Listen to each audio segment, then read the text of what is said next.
So, a little over a year ago, I came in through that door and, right there, and there was a show going on right here, and I figured I'd just catch the end of it, and there was a gentleman who I'm just like, who is this guy? Because he was just flowing through scenes so seamlessly, and he played one of the best old men I've ever seen, ever. And I found out later that that was Second City trained and Iowa West trained and writer and performer for Conan O'Brien, and his name is Brian Stack. We have him here tonight, so Rick, come on up here, Brian Stack.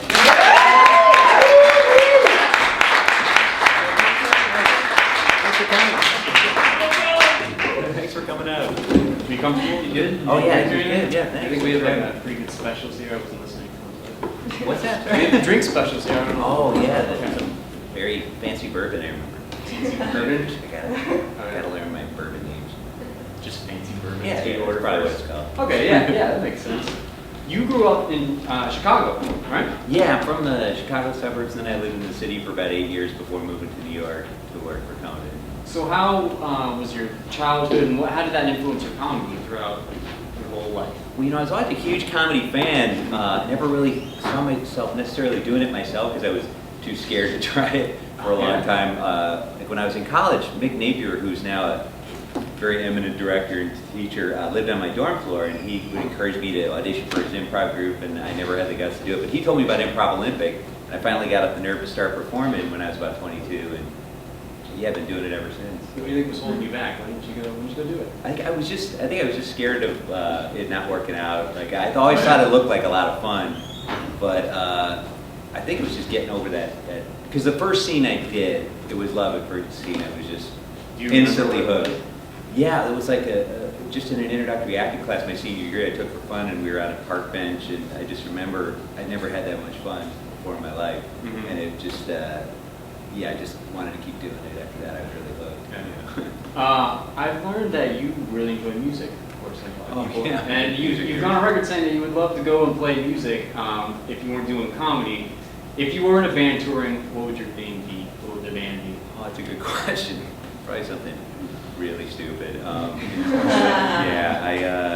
I don't know, but I don't know what I'd call us. I always had a hard time naming our shows and our improv groups. You guys were Jazz Freddy, right? That was one of my improv groups. Yes. That's, to this day, I think I'm as proud of the work we did in that group as anything I've done. Really? Like, it was just a really, my wife Miriam was in that group. A lot of IO people like Dave Keckner, Pete Gardner, Rachel Dratch, Pat Finn, a lot of these people that you probably see here in shows like the Beer Sharks Mice guys who are here next week. It's great that they're doing another show. They don't do it very often. If you get a chance to see them, all those guys are all over. Yeah, they're fantastic. And and I ended up working with a lot of those guys at IO, but then also Jazz Freddy was like an extension of IO, and then I worked with a lot of them in Second City too later on, and even some of them at Conan later. Did you ever play in any bands? No. I do this, I'm assuming guitar. Yeah. Guitar. Yeah. Or sitar or banjo. Really? I just actually mess around with the guitar for fun. I never got advanced or anything. But I would play it sometimes in some of the sketches at Second City or something, or at Conan, but usually just basic 3-chord stuff. Now, you talk about performing in Chicago, and you've said that you enjoyed performing in Chicago because there's less of an industry presence, like here in LA, and it gave you more of a freedom to fail. And you've said that the freedom to fail is a giant gift to have with performing improv. Do you feel like moving over here, you were more afraid to fail with improv, or moving to LA? Moving to LA with more industry presence kind of staring at you? I wonder how it would have been to start out in LA, but or in New York, because they are more industry towns. But I've actually been really encouraged by the scene here in LA and in New York. They feel very much like extensions of the Chicago scene to me. Okay. Largely because a lot of these theaters were started by former Chicagoans. And like UCB in New York was started by all our friends in Chicago, and then they moved here. All the IO people like James Grace and all the people that kind of run the place now are all Chicago people. So I think you get the same, ideally I think you get the same freedom to fail here or in New York that you could, although you're more likely to have some industry presence in the audience. Okay. But I think in terms of the classes and the general vibes of the theaters, I feel once I'm inside these buildings, I feel like it could be Chicago. Oh yeah? Yeah, it feels very much, until you walk out on and there's, you know, there's a tranny trying to tell you how but once you're inside, I mean, the vibe is very, very similar to you. Kind of community. Yeah, it feels very much like an extension of that scene. Do you feel like when you guys moved from late night to the Tonight Show, there was more of that, you were afraid of like the industry, because it's bigger, you know, you've gone into the, it's a bigger, just everything. Were you sort of afraid to make those risks, or you guys just didn't care? It felt bigger, and it felt too big, to be honest. The theater, the stage we were in felt too big, the show felt too big. Late night was very comfortable, almost like extension of the improv scene. It felt very experimental and playful, and then the Tonight Show it just felt it was too big for my taste, you know, and it felt like we were getting a lot more scrutiny, and I understand it because it's a earlier time slot and a bigger franchise and stuff, but I think the new show it's closer to the way late night used to feel. Mm-hmm. I still miss a lot of the stuff we used to do at late night, like a lot of the character-based stuff, but we still do some. But that's always the stuff I enjoyed writing the most, was silly character stuff. And you guys are not to use those anymore, are you? We can't really, we occasionally pushed it and brought back, like sometimes I do Frankenstein again, but Frankenstein's not really a late night. I mean, my version of it was a big goofy kid. Like, but we just wanted to please, which is, that was sort of more like an established, obviously, character that wasn't late night based. But yeah, I miss doing some of the old characters we used to do. I guess legally we aren't really supposed to, but it was probably time to move on anyway. Okay. Do you see that as maybe like a clean slate to start with, like, all right, does anything maybe pushes you more to, instead of like kind of reaching your bag doing Frankenstein, maybe something completely new? Have you been inspired by anything totally new or new character? You're like, this is it. This is something I'm glad I started. It's fun. It's a good challenge to try to come up with some new stuff. Although I do miss some of the old characters. I never got really tired of doing some of them. Okay. And like I always loved doing silly characters like the Interrupter, which was basically just oh thanks.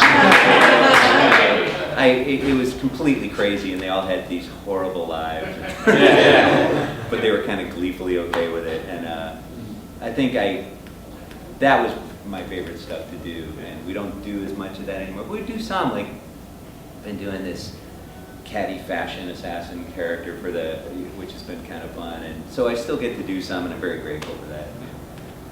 When you talk about your characters out there, they're happy on the outside. I feel like a lot of your characters are more like happy on the outside, but on the inside they're sort of like a darker current of, mostly all of them. They're sort of like a darker, maybe they were like alcoholics at one point or something. Why is that? I think it's my way of dealing with things that disturb me or scare me in real life. Like, I deal with them in an abstract way comedically, and I think I've also been I think Andy Daly's one of my favorite performers, and he couldn't be more of a happy-go-lucky kind of Midwestern type guy. His humor is extremely dark. And I saw him do a character called Skip McCabe. If you ever get a chance to see him do this character, and it gets darker every time I see it. And I relate to Andy very much in that way, because I think we, like me, he's kind of a Midwestern friendly guy, but I think he enjoys the dark sense of humor stuff. Because it's fun to play that, right? Maybe like cathartic and sort of getting it all out. I think I should really ask a therapist sometime. Just tell me why I do this. But yeah, I've always gravitated towards that kind of stuff. I wrote a sketch once where Conan and Andy were yelling at themselves, saying, "You big idiot, you big..." And my sister was in the audience that day. She said, "You wrote that, didn't you?" Because she knows how I would beat myself up for the littlest thing for years. You mentioned that you came up with all these grades, Chris Farley, Richard Bratch, and I mean, what sort of like golden nuggets of information you maybe picked up and thought, I'm going to take that with me on my career? What's sort of, I guess, the best information you've taken along with your career? Maybe somebody you've left behind that you've heard, they're like, that's not for me. Oh, it's a good question. I think one thing I learned, especially in the early 90s in Chicago, which was just an insane time, the people you got to see on these little stages, like Carell, Colbert, Amy Sedaris, Farley, it was insane, and it was very inspiring to watch these people work. And I think one thing that always stuck with me was the sense of having a good time and how that radiates to the audience. And people who have, it sounds corny, but people who have joy in their work, you know, that when they're on stage and they look like they're having a lot of fun, that always struck with me. And I never saw Carell look like he was phoning it in or anything like that. And I know there are probably nights when I may have, but I always try not to. And those guys are one of the reasons. Because I remember how much I appreciated as an audience member to watch people that are really, like Rachel said once, you know, she was always afraid that if she didn't give it her all, that there'd be someone there where that was their only time they ever came to Second City. And like maybe they're from Ohio or something, and they come through town, and that's going to be their one memory of it. So you want to ruin it for everyone? You ruined improv for me. Yeah, it's like, oh, I thought I'd like Second City and I didn't. Or I always remember Joe DiMaggio saying he played so hard because he said there may be someone out there and it's the one time they ever saw me play. And I always think of guys like Carell and Colbert as they improvise the way DiMaggio played baseball. Are you happy with the evolution of all of it, you know, since you've been doing improv? Do you see changes? Are you glad where it's all going? Because it was pretty stuck in the Herald for a while. Now I feel like you see shows here and it's been expanding. There's new forms and a lot of stuff. I can't believe how much it's grown. Like the size, like the sheer number of students that you see in Chicago or here in LA or New York, it's grown just by leaps and bounds, and it's and the diversity is really great. I think the sheer numbers can probably be a little intimidating for someone who's coming in, but you're also the variety of stuff you can explore and the kinds of work you can do. You know, you're not just limited to one form. You can try whatever you want. You can do a little sketch. You can do, that's what's cool about this. You know, that you can mix media. You can do a video sketch. You can mix it up with live performance. And I think it was while it was smaller when I was starting out and probably a little less overwhelming in terms of the numbers. I think there's been a lot of wonderful growth in the work and in the. I think the philosophies of the theaters have expanded, and it still feels like an extension of Chicago, but it's so much more diverse now. Yeah. I think that's really great. If you can go back and you had a time machine, and you saw your 10-year-old Brian Stack, what would you tell him? What's the one piece of advice? Oh, that's a good question. I think don't let fear stop you from doing something that you think you might love, because you were fearful of doing it. Yeah, no one was more scared than me, and I could never imagine doing stand-up, but I never felt inclined to do stand-up, even though I admire it tremendously as an art form, and I love watching my favorite stand-ups. That was never something that I was that I felt inclined to try. I always loved the ensemble of improv and stuff, but improv, I remember.